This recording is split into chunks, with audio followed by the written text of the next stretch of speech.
guys, I hope everybody's well. I'm still sick. I haven't been able to go to work. I have a huge sinus infection. My ears are blocked. They actually have water in them, so it's been horrible. Sorry. I don't do well with change of weather. So my little one is sick too, so everybody's sick at home. Oopsie. Okay, so my light went off. It's even better. But anyways, with that said, with you guys, we're going to be talking about something that happened to me and my children not too long ago when we flew. So I want to tell you guys about that horror story. All right, stay tuned.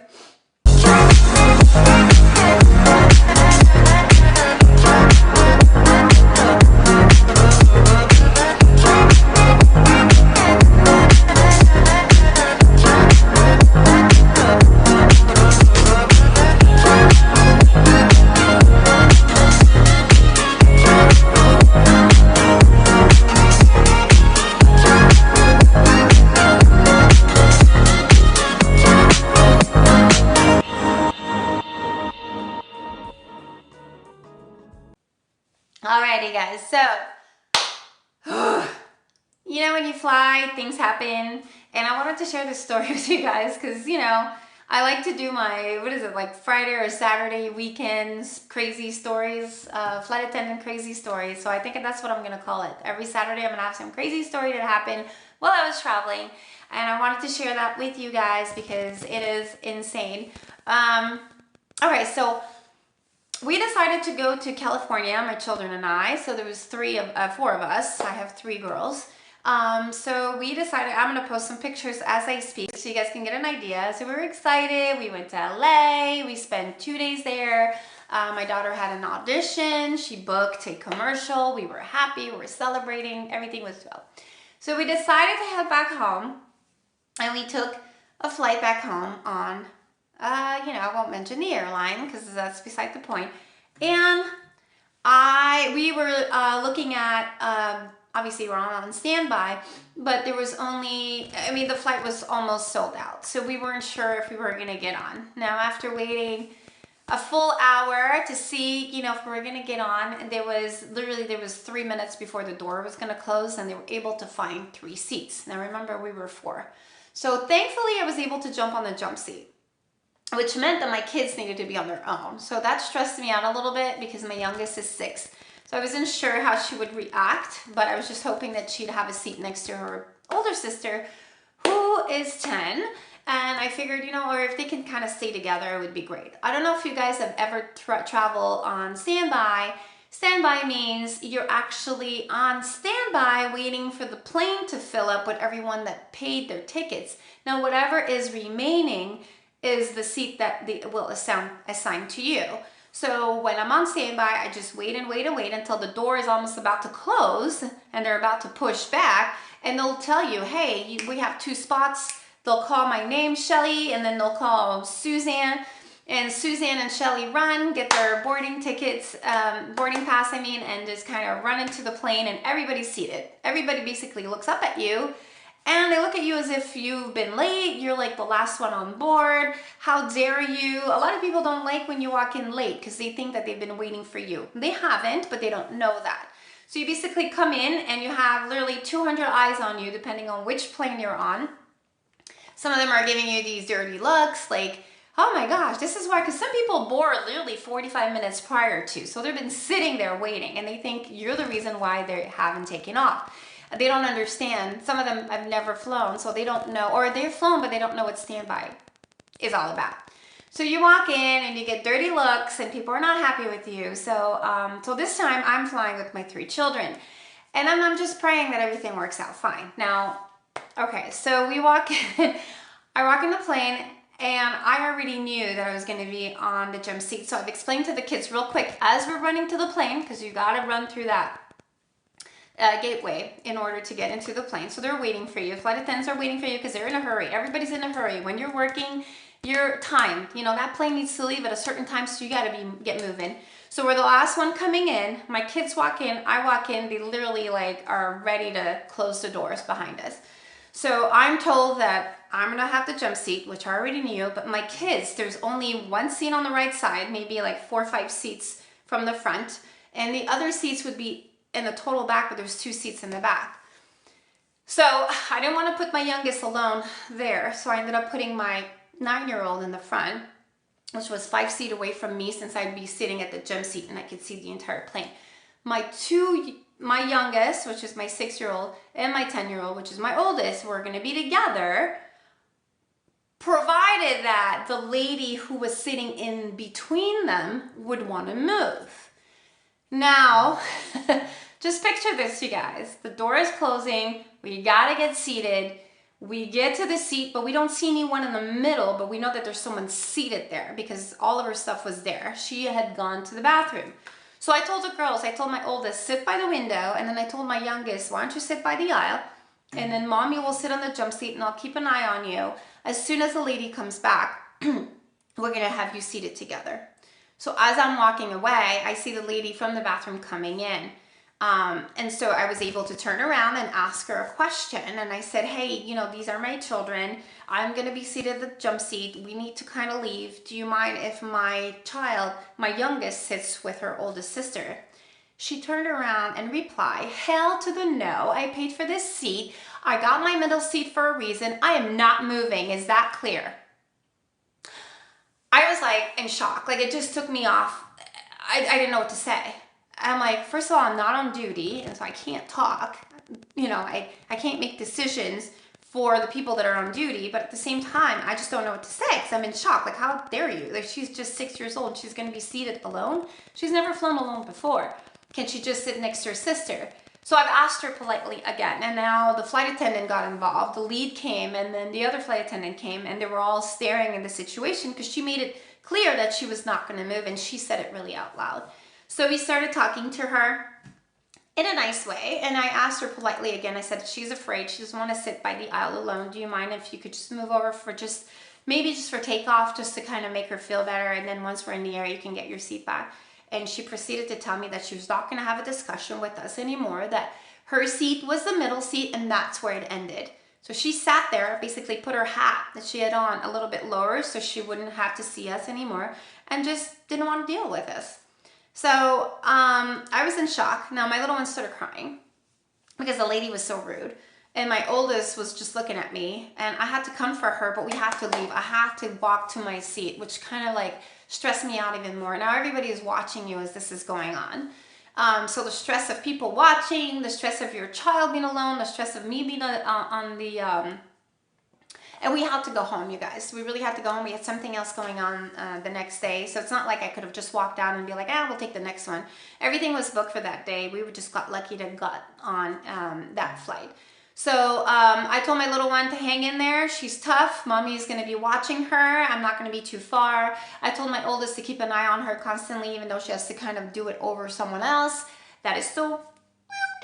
And then I walked away and my heart sunk, you guys. Like, seriously. You know, and there's nothing you can do. It's just really hard. And then I went to the back of the plane as everybody, this is like, I'm really taking my time explaining the story, but this happened really literally in 4 minutes. I went to the back and had garbage for my kids because they gave me all their stuff. And because I'm a flight attendant, we're just so used to opening the bin and throwing it in. We don't really ask because this is what we do on a constant basis, right? We fly 3-4 flights, legs a day, if not more, and we're so used to doing this. So I went to the back, and I thought they knew who I was at this point, because once you have someone on a jump seat, you're able to relay that information to your entire crew. Now, I understand now that the people in the back, okay, the flight attendants in the back did not get the memo because it was kind of like last minute. And so they put me there last minute. So they did not know who I was. And they wanted to identify me, and for some reason needed my information. So I had to remove my badge and give it to the lady in charge. One of the flight attendants had to write down all my info. So by doing so, I was unidentified. I looked like a regular passenger. And here I am heading to the back of the plane, and I opened the garbage. Now, the minute I did that, the guy that was in charge of the plane, the flight attendant that was in charge of that area on the back of the plane just got so mad at me. He turned around and said, who the hell are you? You have no right to open my garbage, and I need you out of my area. And I said, well, I'm a flight attendant. And then I realized, oh my gosh, I don't have my badge. I just finished dealing with this lady in the middle aisle who just was treating my children and me like, and so I was in shock, and I'm just telling the guy nicely, and I'm like, but I'm a flight attendant. I know I don't have my ID. They just took it. I was just trying to throw the trash. And he's like, go sit down right now. And I'm like, oh my God, this is so not my day. What is happening? So I ran back to my seat, kissed my kids. And then my other one, the one that was my middle child, Eliana, who was 5 seats away from the front seat, the one that sat at the beginning, started crying. And here I am strapped, and I'm like, what's going on? What's wrong? And she's not talking, but she's bawling. And I'm like, and then the flight attendant would walk by and tell me, I think she's not feeling well. You know, something is wrong with her. So I'm just like stressed out, you guys. Like, this was like the worst flight ever. Everything happened to me. I'm like, ah. So I'm just like, this was not a good idea. I don't know if I'm ever going to do this again, ever. Because it's like, come to find out, I strap myself up.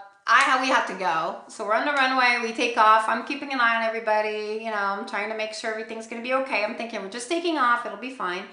Once we hit 30,000 feet, I get the flight attendant from the back, comes back. He comes to me and with the biggest apology. He was like, I'm so sorry. I just found out who you are. I had no right to treat you that way. I know that I was rude. And I said, it's okay. You're doing your job. It's fine. You know, don't worry about it. And at that point, my focus was on my children, so I didn't really care, you know. I took off my seatbelt. I went to the one that, you know, Eliana, my middle child that was crying, and she was next to someone who had like a big piercing here and a big piercing there. He had a sleeve tattoo all the way up to his face. And he was apparently a little bit rude to her. I think he had told her to move or something. And he was just very intimidating physically. And he was taking a lot of the space, and she was squished. And she just was crying because she was, I don't know if she was scared or not feeling comfortable. But, oh my God. So I'm just like, and my kids are very friendly. They're very sweet kids. I think it's just rushing them through everything. And then just everything happening so fast. And so you guys take that into consideration when you're traveling with your children on standby. I've never done it before with them, but that was an adventure and a half. Like, that's when I decided we need to film our family adventure on standby, because I'm sure I'm not the only one. There's got to be a lot of people out there, but I've never thought that it can get that bad. And if you're with a younger one, obviously you can't be on the standby and have your baby sit, who knows, randomly with anyone. But with this said, Eliana, which was 5 seats away from me, ended up smiling, getting comfortable, and the person she was sitting next to, not the guy that was by the window, I think she had a middle seat. So the guy by the window was the one that was a little intimidating, and the one by the aisle ended up being a marshal, U.S. Marshal. So he overheard, he saw her crying, and he understood the situation. So he ended up giving her a little pin.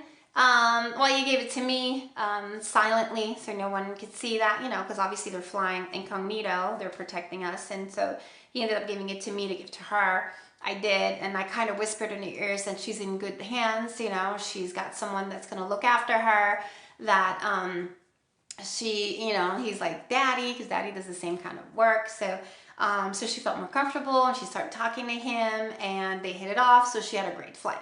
Now, as far as my youngest and my oldest, well, the lady fell asleep in the middle seat, and my kids kept on wanting to come by and say hi, and we were more than welcome to show them, you know, the plane and where things are and how flight attendants work, and, you know, our phones. And the people that worked that day were so gracious and so nice. I'm gonna post some pictures.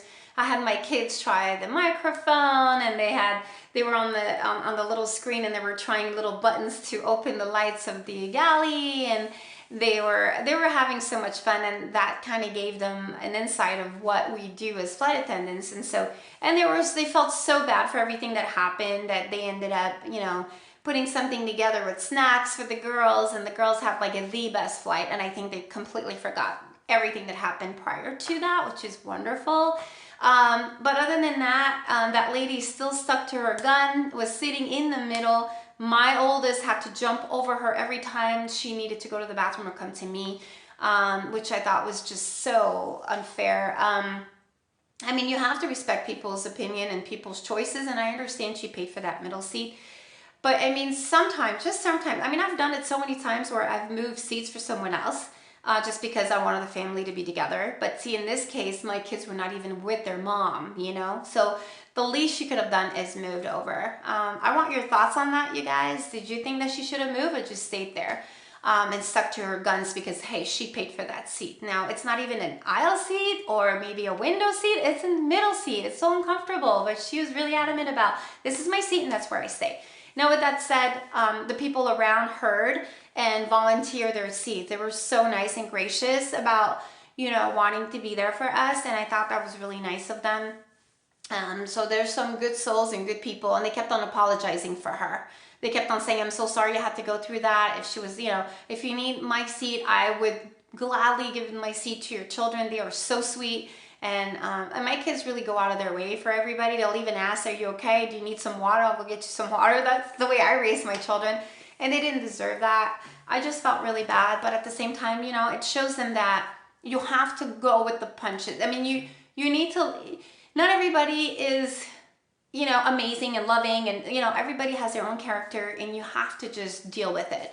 So they dealt with it and made them stronger for it. My daughter understands, my older, even my youngest, they know that people are just not, you know, not everybody's going to be nice to you. Everybody has their own way of expressing themselves and their own attitude and their own character, and that's just the way they're going to be. So you just have to roll with the punches, accept who they are, and smile and move on. So with that said, I hope that was an interesting story. Like I said, my kids still talk about the day that they flew with mommy and they experienced so many things. They totally forgot about that story unless I remind them, which I won't.